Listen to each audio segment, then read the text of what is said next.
I am Reese, aka Hontis, is my music making name. I was originally Smoke a Hontis, but then I just thought it sounded cool, but thought about it later and it was like a little insensitive, and I don't even smoke or anything, so couldn't think of anything that great, so just shortened it to Hontis. In the end, like, I don't think the name means all that much if the music can stand for itself.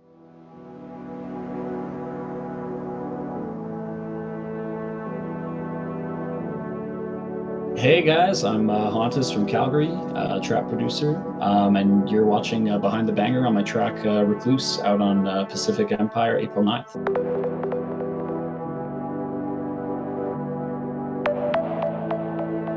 I think it was in university, probably. I was getting big into dubstep at the time, I feel like. And I just thought like the sounds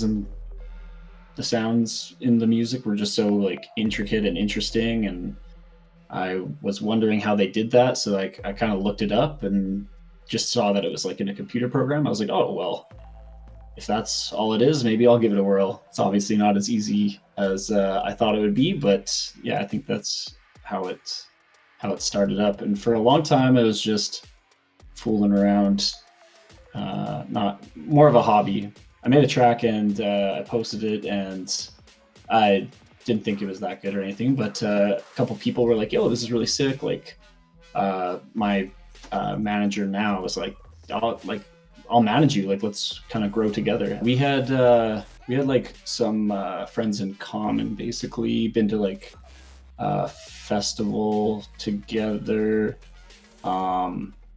And yeah, I didn't even know that he wanted to do anything like that, but I guess that was kind of his passion, was he wanted to be on like the business side of things and still be involved in music. So I'm so bad at branding and business, and even now, like even with him as my manager, he like tries to push me to like post more things more often and things like that, but I'm just so bad at that aspect of it. Like, and certainly for like probably would have I probably like wouldn't have played any live shows by now too if it wasn't for him. Like, he's been so good about getting small bookings for me and things in the city, and even like a couple or a small one outside the city, which was cool. But I hope that people can get some kind of like emotional like catharsis from it. Like I like music that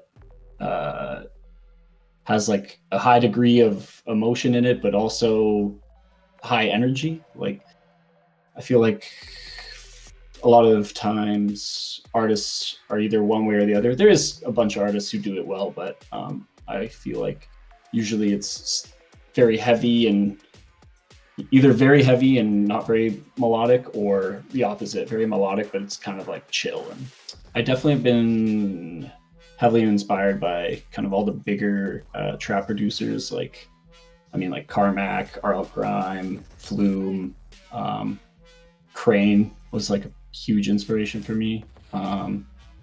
But as much as maybe my sound is heavily influenced by them, I'm never directly trying to emulate them. Although lately, for sure, all the newer things I've been making have been very Flume inspired. This track, not so much. This track is maybe a little less on the melodic side, a little more just sound design and having it be heavy.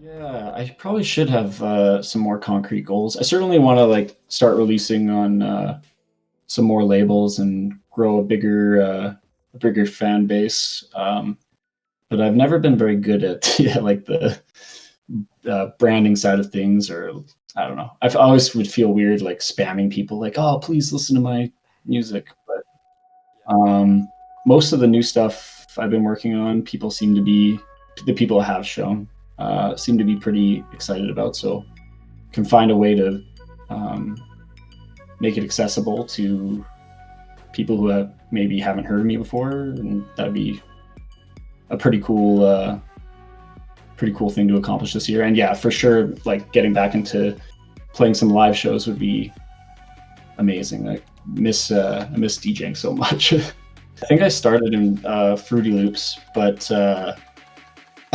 back in the earlier days, I thought, all these big producers use Ableton, like maybe that's what's holding me back, kind of thing.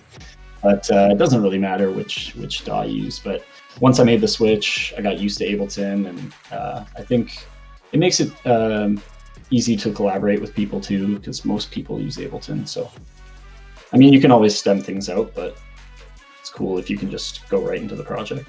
Taking production more seriously, it's been, I think, 4 years when I look at like the SoundCloud releases and stuff, but I cannot remember for sure. But it was a short amount of time with FL.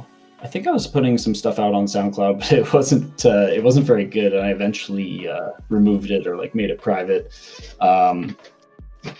But I think it was like 3 or 4 years ago. I put out a remix of Shades of Grey, and that was kind of like the first time where I started spending more time with production. I have quite a backlog. The goal was to try and land a bunch of different things on a wide variety of labels, but as time goes on and the process of dealing with labels becomes, it can be like exhausting, submitting and speaking with labels, and they want to change this or that. And honestly, for as small a label as Pacific Empire is, it's cool to you guys are almost like the most professional, or like most ambitious, I guess, of like doing things like this. Like, this is so cool to give people a chance to see the behind the scenes of the music making and the track, and get to know the artist instead of just posting like the song's out now, like go take a listen. Yeah, most of the samples I get from Splice, and I'm very ADD with it. Like every track probably has like an entirely different group of samples that I'll use. Once in a while, I'll find something that I just think is like so.